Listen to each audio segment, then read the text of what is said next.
Nandirito tayo ngayon sa Honda 3S Shop San Fabian, Pangasinan branch at ngayong araw ay sisilipin natin ang 5 best-selling scooter ng Honda dito sa kanilang shop at titignan natin kung magkano nga ba ang presyo ng mga motor dito. At yan ang ating aalamin ngayon. Kaya tara, samahan niyo ako. Let's go! Ito ang Honda ADB 160. Ang motor na ito ay madalas ginagamit ng mga taong macho. Sila yung mga malalaki ang katawan pero hindi palamunin. Sila yung mga madalas utusan pero agad sinusunod din. Kaya nga macho kasi macho no rin. Kay Features Reveal, mayroon itong malapad na upuan. Kung sa pag-ibig ay palagi kang iniiwan, umupo ka na lang dito, siguradong hindi ka masasaktan. Mayroon din itong malawak at spacious na underseat compartment. May ISS, may park brake lock, may USB charging port, naka-naked handlebar, naka-ABS sa harap, at mayroon na din itong Honda Selectable Torque Control. Naka-disc brake sa harap, naka-disc brake sa likod.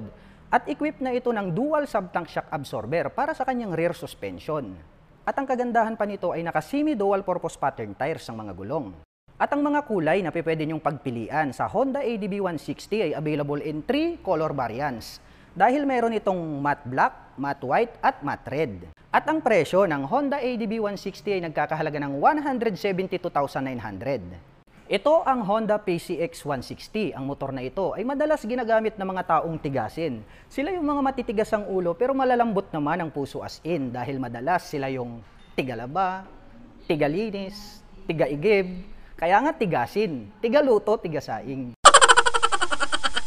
Kay Features Reveal, ang motor na ito ay may malawak na underseat compartment, may malapad na upuan, naka-keyless na rin ito, may park brake lock at mayroong USB charging port, naka-disc brake sa harap at naka-disc brake sa likod, naka-ABS para sa kanyang front braking system, habang equipped naman ito ng dual shock absorber para sa kanyang rear suspension. Anyway mga ka-LM, ang Honda PCX ay available in 2 model variants dahil mayroon itong ABS at CBS version.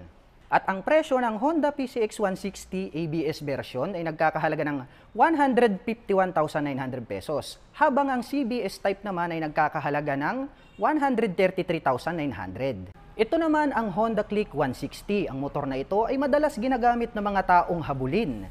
Dahil nga masyadong mabilis ang isang ito, lahat na iiwan pati jowa. Di mo na mamalayan, ngayon kayo pa, kinabukasan wala na kasi meron na siyang iba. At kapag hinabol mo, matulin. Dahil pag tumakbo ang motor na ito ay talagang mabilis. Habol, matulin, kaya pala habulin. Key Features Reveal, ang motor na ito ay may mala-transformer na headlight design. Napaka-sharp na mga edges. May park brake lock, may ISS, naka-keyless na rin ito. May malapad na upuan, may neat na underseat compartment, at may malawak na footboard, kaya very flexible ang galawan. Equipped naman ito ng single shock absorber para sa kanyang rear suspension. Naka-disc brake sa harap, habang naka-mechanical trailing naman or drum brake sa likuran. At ang mga kulay na pwede nyong pagpilian sa Honda Click 160 ay available in 3 color variants. Dahil mayroon itong matte black, matte red at matte white. At ang Honda Click 160 ay nagkakahalaga ng 122,900 pesos. Ito naman ang Honda Airblade 160. Ang motor na ito ay madalas ginagamit ng mga taong matitino. Kaya kung mapapansin nyo, paisa-isa na lang ang gumagamit nito pag inyong nakakasalubong sa gitna ng kalsada. Ang ibig sabihin lang nito ay kukunti na lang talaga mga matitino sa mundo. Key Features Reveal, ang motor na ito ay may slim na body design, kaya very sexy ang datingan. Naka-poly digital dashboard, naka-ABS sa harap, habang equipped naman ito ng dual shock absorber para sa kanyang rear suspension. May ISS at mayroong side stand engine cut-off. Naka-disc brake sa harap, habang naka-mechanical trailing naman or drum brake para sa kanyang rear braking system. Naka-keyless na rin ito at may malapad na dual tone na upuan. At mayroong malawak na underseat compartment. At ang kagandahan pa nito ay mayroon na din po itong USB charging port under the seat.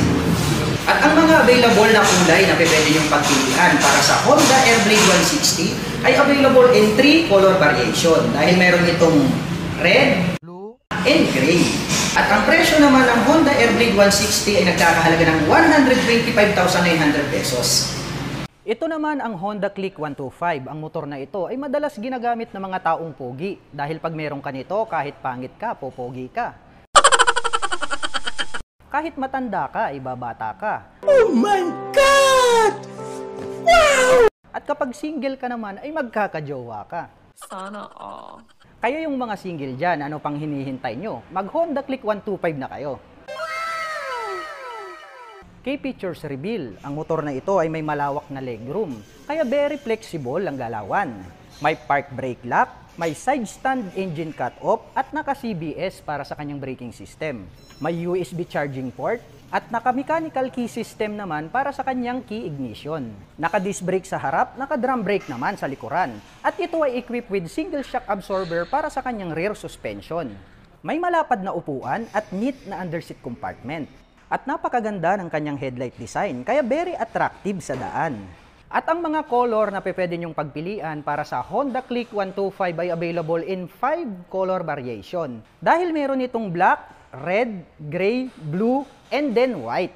At ang presyo ng Honda Click 125 ay nagkakahalaga ng 81,900 pesos. At para pala sa mga gustong malaman ang full detailed information ng 5 best-selling scooter na ating tinalakay ngayong araw, ang link ay ilalagay ko dyan sa description box sa ibaba. At para naman sa mga inquiries ay pwede nyo silang tawagan dito sa kanilang contact number at syempre pwede nyo rin po silang bisitahin dito sa kanilang present address.